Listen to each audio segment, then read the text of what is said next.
All right, so like picture this. Yeah. We're back in school, Yeah. but chill, no tests or anything. Oh, okay. Got it. Just a deep dive into plants, articles, research, the whole shebang. We're talking plant biology, the classic ways of breeding them, and even like that super high-tech gene stuff. You ready? I'm totally in a plant. They don't get enough credit. They're amazing. For real.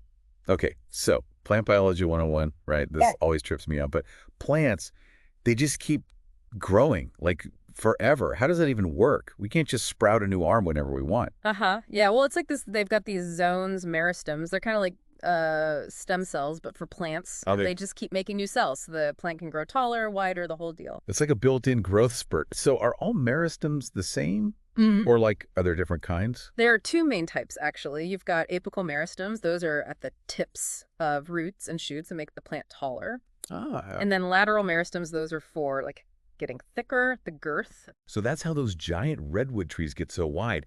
It's not just age. It's like these lateral meristems working out. Exactly. But wait, it's not just about growing bigger. There's got to be like some control system, Yeah. right? What tells them when and how to grow? Yeah, that's where plant hormones come in. They're like little messengers controlling all sorts of things, growth, development, how they react to the environment. You've got promoters, which, as you can guess, they promote growth. Makes sense. And then inhibitors, well, inhibit stuff. So like gas and brakes, but on a tiny scale. Yeah. What are some examples of these hormones? Okay, so auxins, they're a promoter. They help cells elongate. And they're super important for phototropism, how plants respond to light. Oh, like when your house plants lean towards the window. Exactly. It's the auxins making the cells on the shady side grow longer so it bends towards the light. So it's not just soaking up the sun, it's like strategic positioning. Smart.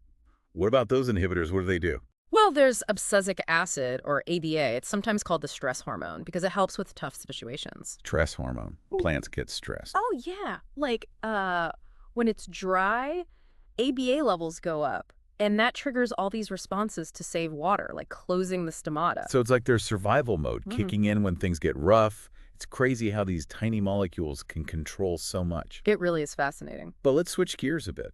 We've talked about how plants grow. Now let's talk about how humans have been like manipulating them for centuries. Artificial selection, it's like we're playing matchmaker, but for plants. Haha, I like that analogy. It's basically humans deciding which plants get to reproduce, to get the traits we want. We've been doing it for thousands of years. That's how we got all the crops we rely on today, right? So like selective breeding, but for plants. Exactly. There are different ways to do it. One of the simplest is mass selection. Let's say you're growing corn, and you see some plants have bigger ears. You'd naturally pick the seeds from those to plant next year. Over time, you'd get corn with bigger and bigger ears. Survival of the fittest, but with humans calling the shots. What are some other techniques? There's pure line selection, where you pick plants with a specific trait you want, like maybe disease resistance or a certain seed size. Okay. And you just keep breeding those until you have a line that always has that trait. Ah, so it's more precise. And speaking of specific traits, what about those square tomatoes you sometimes see in stores? The source material actually mentioned those. They were bred for easy shipping, but they totally sacrificed taste. Yeah, that's a good example of how artificial selection can sometimes prioritize like commercial interests over what consumers actually want. Function over flavor. Mm. But sometimes you want the best of both worlds, and Yeah. that's where crossbreeding comes in, right? Yeah. Like those amazing hybrid roses. Crossbreeding is basically controlled pollination to combine good traits from different parent plants. Got it. So, like, if you have a rose that smells incredible and one that's super disease resistant, you might be able to breed them to get a rose that has both. It's like creating the ultimate rose.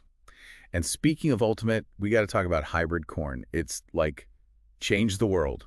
Hybrid corn is a fantastic example of how manipulating pollination, wind pollination in this case, can lead to huge increases in yield and other good traits. I'm listening. Tell me more. So it starts with creating pure lines, like we talked about.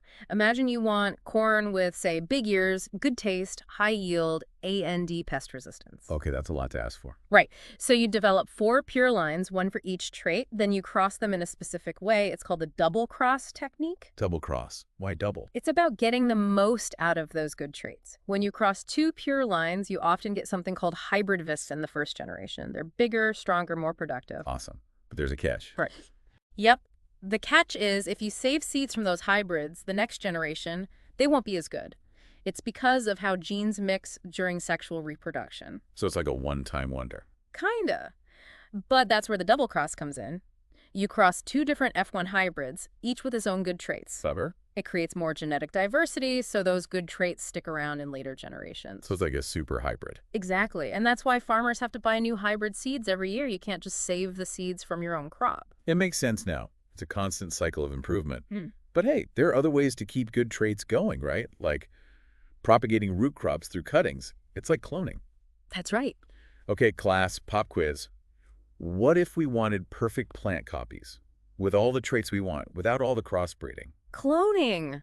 It's where you get genetically identical offspring from a single parent. Like when I take a cutting from my geranium. I've been a plant cloner all this time. You have. And there's even fancier cloning, like tissue culture. You take a tiny piece of plant tissue, grow it in a special medium, and then basically you trick those cells into becoming like stem cells. Okay, but how does that make a whole new plant? You can use hormones to make those cells develop into a whole plant, and because they came from that tiny piece of tissue, they're genetically identical. So you can make a whole bunch of perfect copies. Exactly. That's wild. But what if you wanted to go even further, like not just cloning, but actually editing the plant's DNA? Ah, you're talking about gene transfer technology. Now that's a game changer. Okay, Professor, I'm ready for the next level. Get me with it. It's like, imagine taking a gene from, I don't know, bacteria and putting it into a plant. Like giving a strawberry the gene for frost resistance. Boom, frost-resistant strawberry. Whoa, wait, hold on. How is that even possible? Aren't bacteria and plants like totally different? It's like mixing apples and oranges. They are different, but like deep down at the molecular level, there are similarities. All living things use DNA, right? And that basic DNA structure, it's the same across the board. So you can transfer genes. It's like they speak different languages, but the alphabet's the same. So it's the universal language of life, kind of. But how do they actually DO the transfer? It sounds super delicate, like microsurgery. It is a pretty involved process. First, you got to find the exact gene for the trait you want. Then you isolate it, make copies of it. Okay, so it's like finding a recipe in a giant cookbook and then making photocopies. But how do you actually get those copies into the plant? There are a few ways. One is to use this bacterium, Agrobacterium tumefaciens. It's like a natural genetic engineer. It can insert its own DNA into plants, so scientists figured out, hey, let's use that. They put the gene they want into the bacterium, then infect the plant with it, and the bacterium does the work. It's like a Trojan horse. Sneaky. But, okay, if you're putting in a gene from, say, a bacterium, won't the plant reject it? Like, hey, this isn't supposed to be here. That's a good question, and it gets to why gene transfer even works. DNA is remarkably universal. Those building blocks, they're the same, whether it's a bacterium, a plant, or us. So the plant can read and use that inserted gene just like its own. It's like a universal adapter. You just plug it in. Yeah. So what are some real-world examples of this? What about those edible vaccines you mentioned? That sounds like something out of a movie. Edible vaccines are a super exciting area. One researcher, Dr. Shengwu Ma, he's working on a potato-based vaccine for type 1 diabetes. Okay, hold up. Potato vaccine. Tell me more. First, though, can you give us a quick Diabetes 101? Sure. Type 1 diabetes is an autoimmune disease. The body attacks the cells in the pancreas that make insulin, and you need insulin to regulate blood sugar. So people with type 1 have to take insulin injections. So it's chronic, no cure, and you have to manage it every day. That's rough. But how can a potato help with that? It's about a protein called GAD. It's on those insulin-producing cells, and it's what the immune system attacks. Dr. May's idea is you put GAD into potatoes, and then eating those potatoes could actually train the immune system to not attack GAD. Wait, so you eat a potato and somehow your immune system is like, oh, GAD is cool, my bad. It's called oral tolerance. Our immune system is exposed to tons of stuff in food all the time. Right. It learns to ignore the harmless ones. So the thinking is if you eat GAD potatoes, your immune system will be like, oh, GAD's in food, must be fine. So you're basically retraining the immune system. That's wild. Is this like a sure thing or is it still in the works? It's still experimental, but the early results in mice look good. Dr. May is working towards human trials. Fingers crossed. That could be huge, not just for diabetes, but maybe other autoimmune diseases too. It's amazing what a simple potato could do. It really is. But let's talk about something a little more controversial. GMOs. Everyone's got an opinion on them. What's the deal with genetically modified plants? It's all about changing a plant's genes directly to get traits we want. pest resistance, herbicide tolerance, even better nutrition. It's like giving them a genetic upgrade. So we're not waiting for evolution, we're taking charge. Sounds efficient, but I know people have concerns. What are some of the arguments against GMOs? Well, one is, what about unintended consequences? Like, could we accidentally create new allergens or mess up ecosystems in ways we don't understand yet? Okay, yeah, messing with nature can be risky. What else? There's also the worry that focusing on just a few high-yielding GMO varieties could actually reduce biodiversity overall. Like, we're putting all our eggs in one basket. And then there's the whole corporate control issue, right? Exactly. Some people worry that GMOs mainly benefit big ag companies, not consumers or small farmers. Like, who controls access to these technologies, and does it make existing inequalities worse? It's complicated for sure. It sounds like we need more research to really know what's what with GMOs. I agree. More research is key. And transparency, so consumers can make informed choices. Totally. Now, let's talk about something that's often seen as the opposite of GMOs, organic farming. No synthetic pesticides, herbicides, or fertilizers allowed. Right. Organic farming is about working with nature, using natural methods to control pests and diseases, building healthy soil. It's a whole system. So it's all about like going back to basics, but for agriculture, what are the main benefits? Well, a big one is that it's considered better for the environment. Less pollution, more biodiversity on the farm, and some people believe organic food is tastier and more nutritious. Okay, I can see the appeal, but I'm guessing there are downsides too, right? Like, isn't it less efficient and more expensive? That's true. It often takes more labor, and it can be harder to manage pests and diseases without those synthetic tools. So you might get lower yields, which can mean higher prices. So it's a choice you make, right? You're paying more for food produced in a way you believe in. Exactly. But is there a middle ground between conventional and organic? Something sustainable and affordable and productive? That's what sustainable agriculture is all about, using resources wisely, minimizing waste, promoting biodiversity. So finding that sweet spot where we can feed everyone without wrecking the planet, that's a big challenge. It is. It's going to take all of us working together. Well said. Now let's talk biofuels. Turning plants into fuel, how cool is that? Biofuels are a fascinating area. Basically, using plants as a source of energy, you can burn them directly or turn them into fuels like ethanol and biodiesel. So we're using renewable energy from the sun, captured by plants. Pretty awesome. But what are the potential problems with this? One big one is land use. If we clear forests or use land for biofuel crops instead of food, that's a problem. Deforestation, habitat loss, maybe even higher food prices.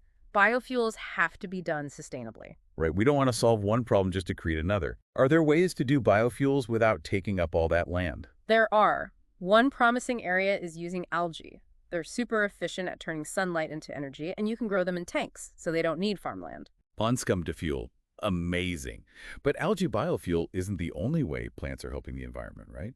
What about phytoremediation? Right. Phytoremediation is using plants to clean up pollution, soil, water, even air. Plants are like little environmental superheroes. How does that even work? Different plants have different abilities. Some can absorb heavy metals, some release enzymes that break down pollutants, some can even handle radioactive waste. It's pretty remarkable. Wow, nature's cleanup crew.